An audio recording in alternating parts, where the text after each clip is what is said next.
మెదక్ జిల్లా నర్సాపూర్ మండల కేంద్రంలో కాశ్మీర్ పెహల్గాంలో జరిగిన ఉగ్రదాడికి భారతీయ జనతా పార్టీ నాయకులు తీవ్రంగా ఖండించారు. నర్సాపూర్ మండల కేంద్రంలో బుధవారం క్యాండిల్ ర్యాలీ నిర్వహించారు. ఉగ్రదాడిలో ప్రాణాలు కోల్పోయిన భారతీయుల ఆత్మకు శాంతి కలగాలని 2 నిమిషాల మౌనం పాటించారు. అనంతరం క్యాండిల్ ర్యాలీ నిర్వహించి మృతులకు సంతాపం తెలిపారు. ఉగ్రదాడిని బీజేపీ నాయకులు తీవ్రంగా ఖండించారు. మతం పేరుతో అరాచకాలు సృష్టించడంపై ఆగ్రహాన్ని వ్యక్తం చేశారు. బీజేపీ ఓబీసీ మోర్చా రాష్ట్ర ఉపాధ్యక్షులు రమేష్ గౌడ్, సంగసాని సురేష్, బీజేపీ రాష్ట్ర కార్యవర్గ సభ్యులు రమేష్ గౌడ్, మహేందర్ గౌడ్, సంగమేశ్వర్, సంగసాని రాజు, రామరెడ్డి తదితరులు పాల్గొన్నారు.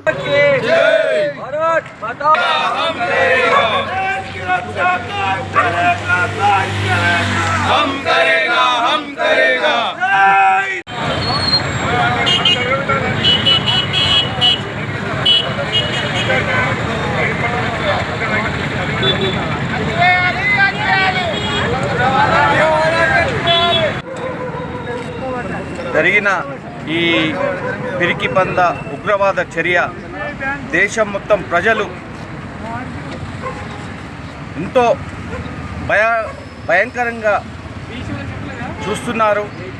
ఈ ఉగ్రదాడి పిరికిపంద చర్యగా ఇది జమ్మూ కాశ్మీర్ ఒక భూతల స్వర్గంలాగా ప్రజలు దాన్ని చూసి అక్కడ డెవలప్మెంట్ను చూసి అక్కడ యువకులు గతంలో అందులో భాగంగానే ఈ నిన్ననే హఠావుటిన మన కేంద్ర హోంమంత్రి అమిత్ షా గారు కూడా వెళ్ళడం జరిగింది.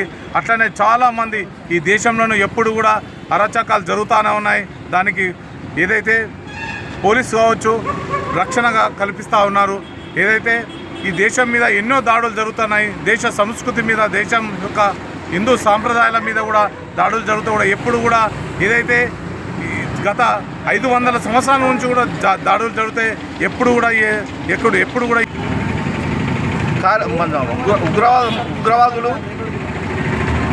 ఏ మతం అంటూ తెలుసుకుంటూ ఒక్కొక్కరిని కాల్చి చంపడం జరిగింది. ఇప్పటికీ 25 మంది 30 మంది వరకు ఎంతో క్షతగాత్రులు సీరియస్ ఉన్నారు. ఎవరైతే ఆ ఉగ్రవాదులు ఎవరైతే కాల్చి చంపిరో అదేవిధంగా కేంద్ర ప్రభుత్వం వారిని పట్టుకొని పుల్వామాకు టూరిస్టులు వెళ్ళడం జరిగింది. ఆ వెళ్ళిన ఫ్యామిలీకి వెళ్ళడం జరిగింది. కాబట్టి ఇప్పటి వరకు 25 మంది చనిపోవడం జరిగింది. మరి 25 మంది చనిపోవడం జరిగింది.